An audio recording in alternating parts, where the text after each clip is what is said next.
Olá, boa noite a todas e a todos que acompanham o canal Resistentes. Hoje é 11 de maio, uma terça-feira, são 20 horas e 1 minuto, e eu gostaria de abrir essa live registrando a solidariedade do canal Resistentes às famílias, amigos e amigas de mais de 425 mil óbitos da Covid-19.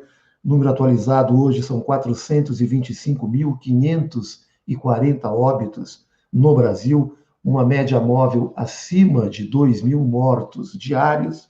Já somos mais de 15 milhões de infectados. Todo cientista aponta que esse número de infectados é no mínimo 5 ou 6 vezes maior do que esse número oficial, ou seja, já estaríamos na casa dos 70 milhões de infectados no Brasil. E a luz que a gente vê no final do túnel poderá vir da CPI da Covid, que está sendo levada no Senado Federal, onde vai ficando claro a cada depoimento a decisão criminosa por parte do presidente da República em atingir uma imunidade coletiva ou a imunidade de rebanho pelo contágio e não pela vacina. Esta política está resultando nesses números trágicos que estamos vivendo, sem nenhum horizonte de saída, por enquanto, desta situação. Então, fica aqui a solidariedade do canal Resistentes a todas as famílias, amigos e amigas dessas vítimas. E continuaremos aqui denunciando a incúria na gestão federal desta pandemia. Muito bem, hoje nós vamos trazer para a nossa transmissão um convidado muito especial, que é o economista João Sixu, que eu já vou trazendo aqui para a tela. Vou fazer uma breve apresentação do nosso convidado. João Sixu é graduado em Ciências Econômicas e doutorado em Economia pela Universidade Federal do Rio de Janeiro. Atualmente é professor do Instituto de Economia da mesma Universidade Federal do Rio de Janeiro. Desenvolve suas pesquisas na área de economia política. Foi diretor de políticas e estudos macroeconômicos do IPEA, órgão do governo federal, entre 2007 e 2011. Boa noite, João Sixu. Um prazer recebê-lo aqui no canal Resistentes para fechar um ciclo de debates e de apresentações de um livro organizado por você e pelo Gilberto Bercovitch. Deixa eu aumentar a minha tela aqui para todos verem. Este livro aqui, Utopias para Reconstruir o Brasil, organizado pelo Gilberto Bercovitch, João Sixu e Renan Aguiar, uma publicação da editora Quartier Latam. É um livro bastante portentoso, são mais de 50 autores que participaram dessa obra, muitíssimo interessante. Nós iniciamos esse ciclo no dia 2 de fevereiro deste ano, com o professor advogado Gilberto Bercovitch. Depois seguimos com Eduardo Fagnani, Valquíria Leão Rego, Alisson Mascaro, Martônio Barreto Lima, e hoje faremos a 6ª edição dessa jornada com o economista João Sixu. Boa noite, seja muito bem-vindo mais uma vez. Tudo bem, João? Boa noite a todos e a todas. Gostaria de agradecer imensamente o convite para a gente ter esse bate-papo sobre o livro, mas, na verdade, conversar muito além disso, conversar sobre os problemas sociais e também econômicos que o Brasil enfrenta nos dias de hoje. Muito obrigado pelo convite. Eu é que agradeço a sua presença, é um prazer recebê-lo aqui para fazer esse fechamento desse livro tão importante que eu coloco aqui na imagem de novo, Utopias para Reconstruir o Brasil. Muito bem, João, eu acho que a gente poderia dividir nosso bate-papo aqui em 2 blocos, a gente pretende fazer na média de 30 minutos essa conversa. Nesse primeiro bloco, a gente poderia te ouvir sobre o título do seu livro, que é Planejamento, o título da sua participação no livro, né? Que é o Planejamento de Utopias, que você destaca a importância do planejamento estatal, recorrendo aos anos 20, com o New Deal, no Roosevelt, nos Estados Unidos, e o Stalin, em 1920, também dando prosseguimento na sua economia planejada, que transformou a Rússia de um país semi-feudal num país industrial. Enfim, gostaria que você elaborasse um pouco como é que foi essa reflexão, e a partir daí a gente bate uma bola sobre a conjuntura atual, enfim, aí abrimos a conversa mais de bate-papo. Por favor. Olha, o capítulo que é de minha autoria no livro, eu procuro dar uma contribuição para descrever o que é o planejamento estatal e qual a sua necessidade. Na verdade, é algo muito simples que deveria ser, na verdade, absorvido por todo e qualquer governo e governante. A ideia de planejamento deve ser uma ideia de Estado, inclusive, não deve ser uma ideia de governos. É a ideia simples do que nós temos que organizar cada passo que vamos dar em termos de políticas econômicas, políticas sociais, política de segurança pública, política de transporte, política cultural, etc, etc. Isso tudo tem que ser planejado e organizado de forma que todas essas políticas sejam coordenadas. Mas o mais importante disso tudo é que nós temos que planejar, como você mencionou, para chegarmos em algum lugar. Então, nós temos que ter uma utopia, um ponto de chegada. Na verdade, o planejamento é isso. O planejamento é o passo a passo, a caminhada até a sociedade ideal. Mas eu diria, ainda que consigamos chegar na sociedade ideal, ainda temos que ter planejamento para que essa sociedade seja consolidada e seja, na verdade, tenha vida longa. Então, o que é o planejamento? O planejamento é algo que envolve a política e a técnica. A técnica não é só de economistas. É um engano pensar que a contribuição que deve ser dada, decisiva, para a construção do planejamento de uma nova sociedade também, seja feita só por economistas. Na verdade, nós temos que envolver as mais diversas áreas do conhecimento. Então, por exemplo, você citou o New Deal. O New Deal, entre os elaboradores mais próximos do Franklin Delano Roosevelt, na década de 1930 nos Estados Unidos, só um deles era economista. Os demais eram generalistas, formados em direito, mas eram especialistas em diversas áreas, diferentes áreas. Então, é isso que eu penso que nós temos que ter nos dias de hoje. Nós temos que ter um grande órgão que pense, por exemplo, o Brasil, o passo a passo e a sociedade ideal, que envolva historiadores, geógrafos, médicos, sociólogos, dentistas, estatísticos, geógrafos, etc, etc, etc. Então, o primeiro passo é esse. O primeiro passo é que a ciência tem que dar uma contribuição. E, aliado a isso, tem que ter a relação com o mundo da política.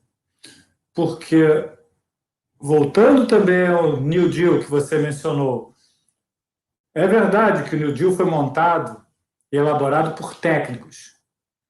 Mas o grande comandante do New Deal era o Franklin Delano Roosevelt, um presidente democrata, uma liderança política e da sociedade.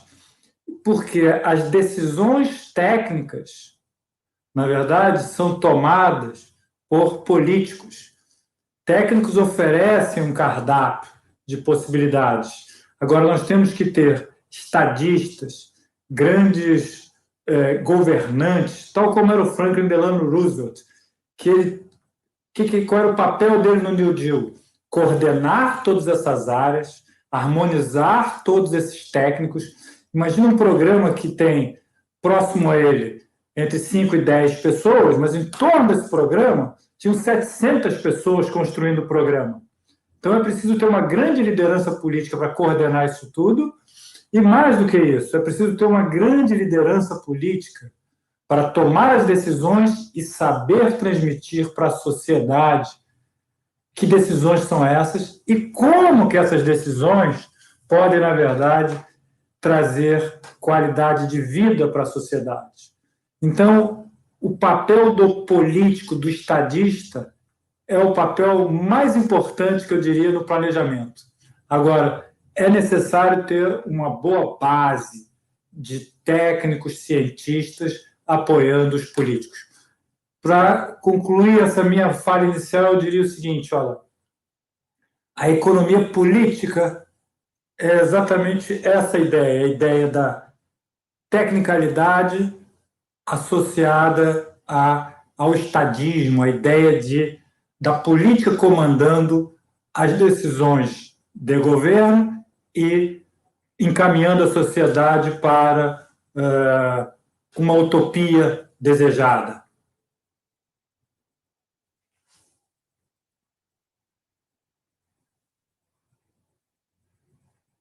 Nilson, eu sempre fecho e esqueço de abrir. Eu dizia, João, que você cita no seu capítulo a importância do John Maynard Keynes, economista britânico, na formulação econômica, principalmente no New Deal, né?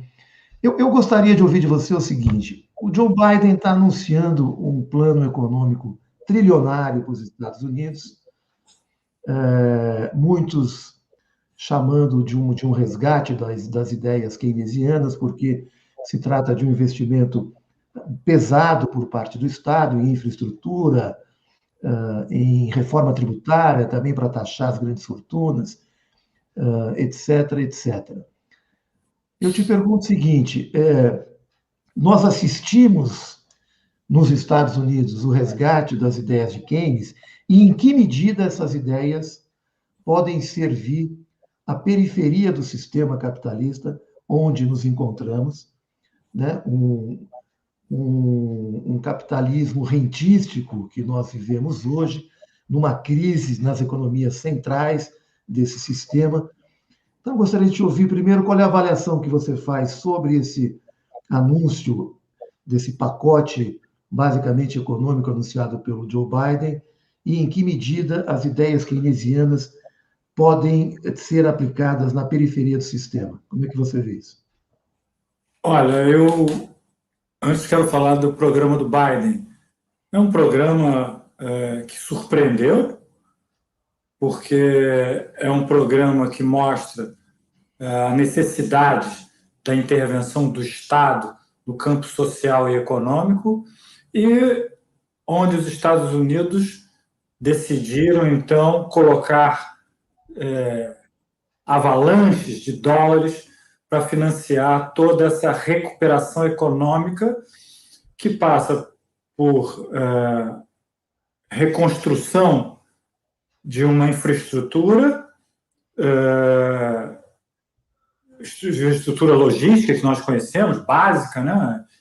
Estradas, etc., pontes, praças, tal como no New Deal, da década de 30, mas também é um programa que vai visar a reconstrução industrial dos Estados Unidos. Os Estados Unidos abriu mão de indústrias e percebeu que eles não tinham nem equipamento de proteção individual quando a pandemia começou, que eles dependiam da China.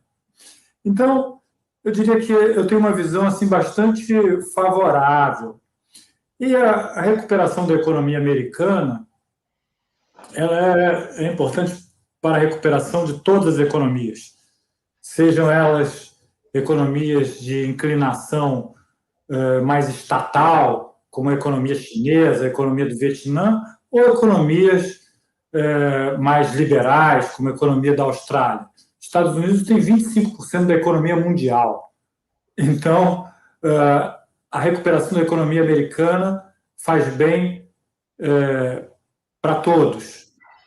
Faz bem de forma desigual dentro de cada país, a gente sabe disso. Quem se beneficia não são todos de forma igual, mas há uma recuperação do mundo.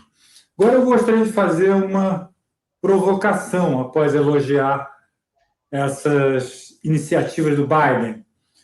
Gostaria de dizer o seguinte, que o Keynes, John Maynard Keynes, esse economista britânico, que nasceu em 1883, morreu em 1946, ele é um economista que tem tido uma leitura muito, eu diria, superficial na imprensa E eu diria que tem sido uma leitura vulgar, mesmo no mundo da política.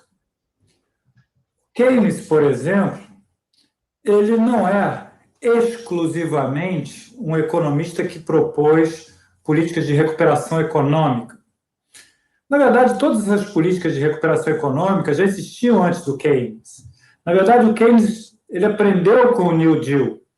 Ele não ensinou ao Franklin Delano Roosevelt. Ele aprendeu com o presidente americano. Há até um diálogo interessante entre os dois, que é reproduzido em algumas obras publicadas nos Estados Unidos, onde acaba um diálogo entre o Keynes e o Roosevelt, e o Keynes diz o seguinte: eu pensei que o presidente entendesse mais de economia. E o Franklin Delano Roosevelt faz o seguinte comentário para os seus amigos: ele é um matemático, eu pensei que ele fosse um economista político.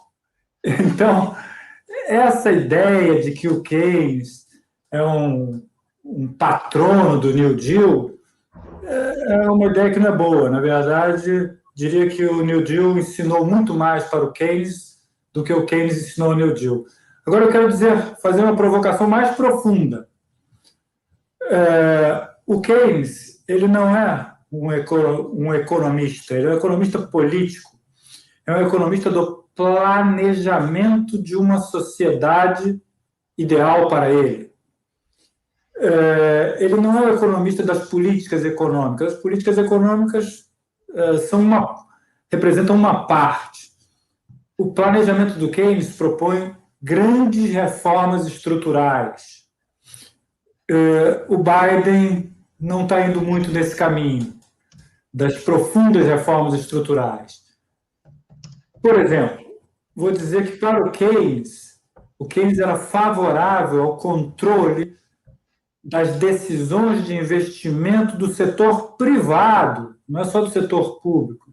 O Keynes, em algumas de suas... Tem um texto em particular que ele faz isso, ele indica que seria favorável à estatização de todo o sistema financeiro na Inglaterra. Então, isso está mostrando aqui, eu estou indicando aqui, algumas questões que o Keynes é muito mais o economista político que visa uma mudança estrutural do que simplesmente ficar apagando incêndios do capitalismo quando ele entra em crise. Mas eu reconheço que a leitura mais comum é essa, que o Keynes é um salvador do capitalismo. Mas, aprofundando essa linha das provocações, o Keynes se considerava um socialista, não um socialista no sentido da estatização das empresas privadas, dos meios de produção, mas um socialista no sentido de que o Estado deveria controlar a economia como um todo e que isso transbordasse em termos de qualidade de vida para a sociedade. O Keynes não era favorável só a fazer gastos públicos para gerar emprego. O Keynes era a favor de abolir o desemprego. Abolir o desemprego. E, mais do que isso, o Keynes era favorável a que cada cidade na Grã-Bretanha tivesse um teatro, um bom café, praças de convivência, espaços públicos onde as pessoas pudessem se encontrar. Então, essa ideia de que Keynes é apenas um sintonizador do capitalismo, tentando colocar o capitalismo na melhor posição quando o capitalismo tropeça, é uma ideia, diria que vulgarizou o Keynes. O Keynes é uma mudança estrutural, o Keynes é uma mudança de sociedade. Então, para finalizar também essa segunda questão, eu diria o seguinte: olha, a sociedade ideal do Keynes é uma sociedade onde nós trabalharíamos 5 dias por semana, 3 horas por dia, está escrito pelo Keynes, e que o nosso grande desafio seria o que fazer com tanto tempo livre. Esse seria o desafio da sociedade, na medida em que o desemprego estaria abolido e as necessidades materiais seriam completamente satisfeitas. Então, o Keynes critica até a ideia de que não é preciso mais pensar em enriquecimento. Enriquecimento é uma patologia numa sociedade ideal, porque temos nossas necessidades satisfeitas, trabalhamos 3 horas por dia, temos tempos livres, então nós precisamos viver a qualidade da vida e não ficar pensando em como apertar um botão X ou Y de política econômica para acabar com o desemprego. Então, seguridade social, programa de seguridade social bastante amplo e abolição do desemprego com qualidade de vida, essa era a visão do Keynes estrutural e não uma visão exclusiva de os economistas costumam usar uma palavra em inglês, né? Policy maker, ser fazedor de política econômica. O Keynes não era um policy maker, o Keynes era um plan maker, um fazedor de planos para mudar a sociedade. Muito bem, João. Só faltou você colocar da viabilidade aqui na periferia do sistema, no Brasil e na América Latina, em que medida as ideias keynesianas teriam vigor nessa atual conjuntura de uma crise, de um capitalismo rentístico, aonde a dependência e o subdesenvolvimento do nosso continente ainda se faz presente.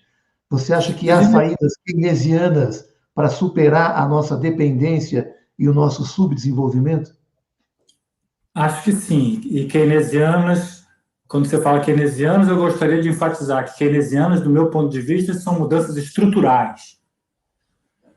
Acho que sim.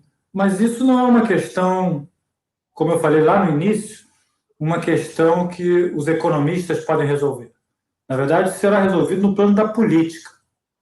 Se nós tivermos hegemonia política, aliás, como Keynes até sugeria, que uma sociedade tem que ser construída através de uma hegemonia política. Depois que nós conquistamos essa hegemonia, nós temos força para fazer as mudanças estruturais. E fazendo essas mudanças estruturais, nós chegamos numa sociedade ideal. Então, eu diria que a resposta que eu te daria estaria no seguinte ponto: é preciso conquistar hegemonia política para se ter força, para se fazer planejamento, para chegar na sociedade ideal. O Keynes fazia um paralelo, para você ver como ele não era ali um pensador de horizontes curtos. O paralelo que ele fazia era exatamente com a União Soviética. Ele falava, olha, a União Soviética, no caso a Rússia, depois se transformou em União Soviética, fez o seguinte passo a passo: revolução, plano quinquenal, sociedade ideal. Ele dizia, para nós, na Grã-Bretanha, na época, ele dizia, nós temos que conquistar a hegemonia política, que era o paralelo que ele fazia com revolução, os planos quinquenais, que ele era absolutamente a favor e era um admirador, ele transformava isso na ideia de planejamento, e o socialismo da União Soviética, que era estatal, ele transformava num socialismo de controle estatal sobre a propriedade privada, mas não de fim da propriedade privada. Então, o Keynes da estrutura era esse, que quer mudar a estrutura era esse. Eu digo que isso é muito viável nisso que nós chamamos de periferia, que é o Brasil e tantos outros países, mas eu acho que isso não depende de um economista, nem de um grupo de economistas. Depende da política e de haver essa hegemonia política capaz de dar oportunidade para as ideias estruturantes e estruturais keynesianas.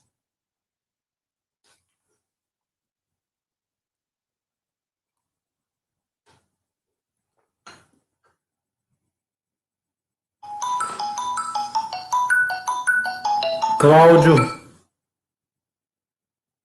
Alô? Tá ótimo. Gente, é o Cláudio que caiu Caiu e disse que está entrando de volta. Já estou de volta. A minha internet tem dado esses sustos, ela cai por menos de um minuto, mas ainda bem que volta. Então, Mas dando sequência. eu atendi no ar e expliquei aqui aos espectadores que você estava me ligando dizendo que você estava voltando. Não, bacana. Eu gostaria então que você concluísse o que você estava dizendo sobre o Keynes na perspectiva de, de um projeto keynesiano na América Latina, no Brasil. Você discorria sobre a importância de uma liderança política, né, que fizesse uma proposta nesse sentido, e aí sim as ideias eventualmente poderiam ter viabilidade. Você chegou a concluir o raciocínio enquanto estive fora do ar? Acho que sim. O que eu disse, eu posso repetir aqui em 30 segundos. Na Tá. verdade, a gente precisa de um processo de conquista de hegemonia política, e o segundo passo seria, já que temos hegemonia política, temos força política, para fazer planejamento. Isso pode ser feito tanto numa sociedade considerada lá avançada, né? Esses termos não são muito adequados, mas digamos que os Estados Unidos seja considerado avançados, né? E o Brasil, um país periférico, também a ideia de planejamento é aplicável aqui. Aliás, a ideia de planejamento não é... A gente tem falado aqui do Keynes, né? Mas aqui o Brasil teve um empresário que foi o Roberto Simonsen, na década de 40, foi um grande defensor do planejamento, mas tivemos vários outros, como Celso Furtado, mas eu quero me referir a um empresário, porque você falou do rentismo, que eu acho que o rentismo é esse controle do sistema financeiro não é sobre a economia, é sobre a sociedade. O rentismo controla a sociedade, ele não controla a economia.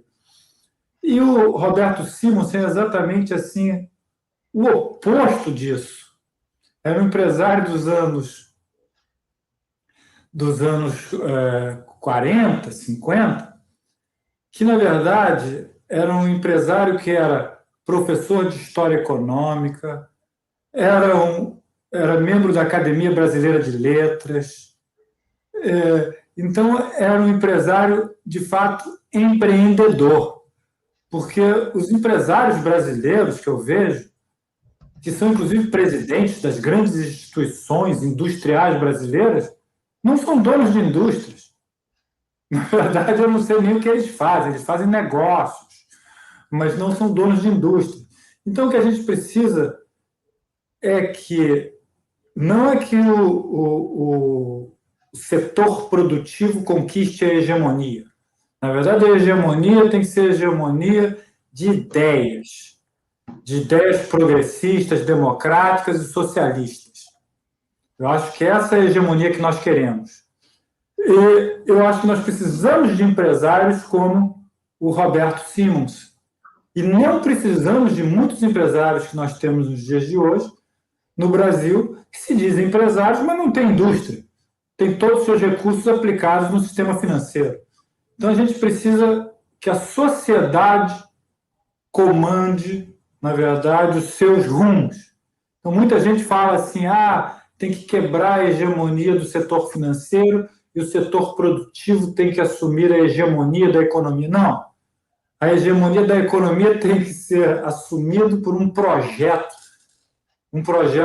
que tenha esse horizonte de busca de qualidade de vida para todos, busca de oportunidades para todos e que tenha abolição do desemprego e seguridade social para todos. E envolve seguridade social não só saúde, previdência. Eu diria seguridade social num sentido mais amplo. Seguridade social no sentido de você ter acesso à cultura, que tenha moradia digna. Isso é seguridade social no sentido amplo. A gente não pode também reduzir o termo seguridade social a saúde e previdência. Seguridade social é viver seguro do nascimento ao falecimento. É isso que eu penso. Muito bem, João. Eu estou observando aqui, o Roberto Simonsen nasceu 6 anos depois do Keynes, né? Em 1880, 1889, viveu até maio de 48. São contemporâneos, na verdade, né? Agora, eu queria te fazer uma provocação agora, se você me permite.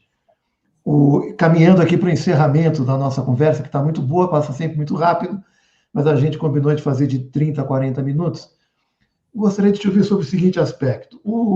Voltando ao Keynes, ele nasce no ano da morte do Karl Marx, que foi quem fez a crítica à teoria econômica do capital mais aguda, mais profunda, e tanto é que sobrevive muito ainda da sua análise nos dias de hoje, inclusive prevendo o estágio do capitalismo que temos hoje, rentístico, como você apontou também.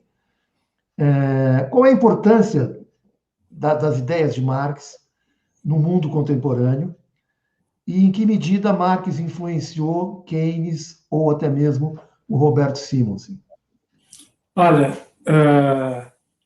isso também é muito pouco conhecido, mas o Keynes concordava integralmente com o diagnóstico, como ocorre o funcionamento do sistema capitalista com Marx. O Keynes cita o Marx e ele concorda plenamente como funciona o capitalismo. O funcionamento do capitalismo, não há nenhuma divergência entre Keynes e Marx. E há essa coincidência que realmente o Keynes nasce em 1883, que é o ano de falecimento do Karl Marx. Então, eu diria que, sobre o diagnóstico, o funcionamento do capitalismo, não existe nenhuma diferença entre Keynes e Marx. O que há de diferente é que, como cada um, a partir desse diagnóstico, quer percorrer um caminho.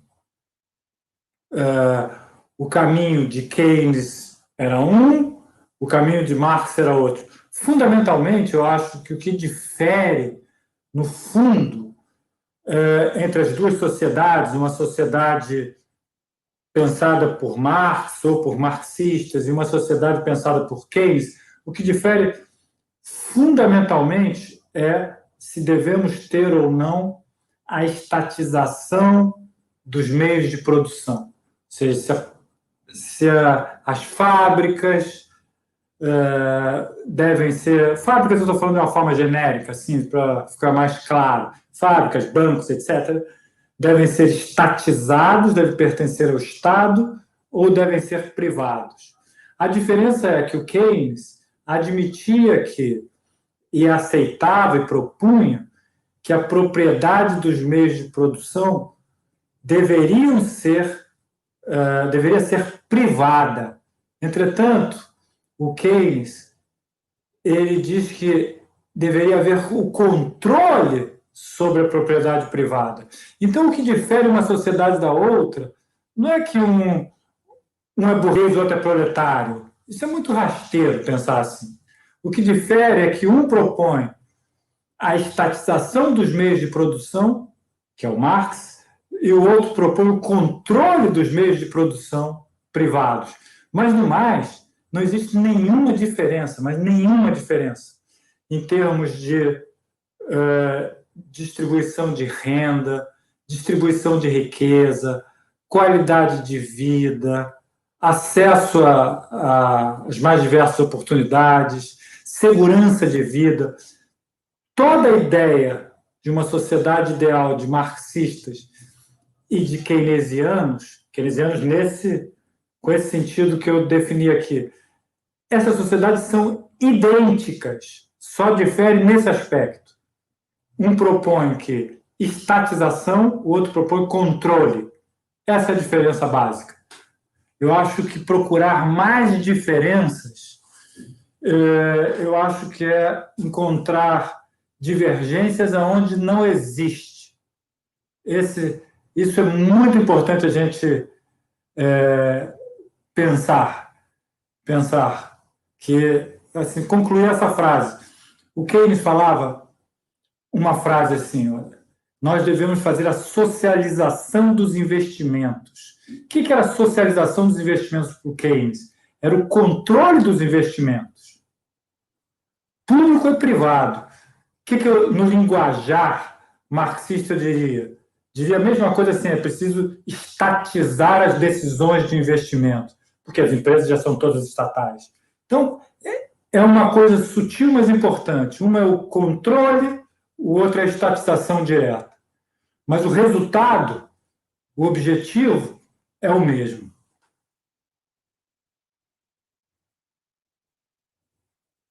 De novo, meu microfone, obrigado. Há uma frase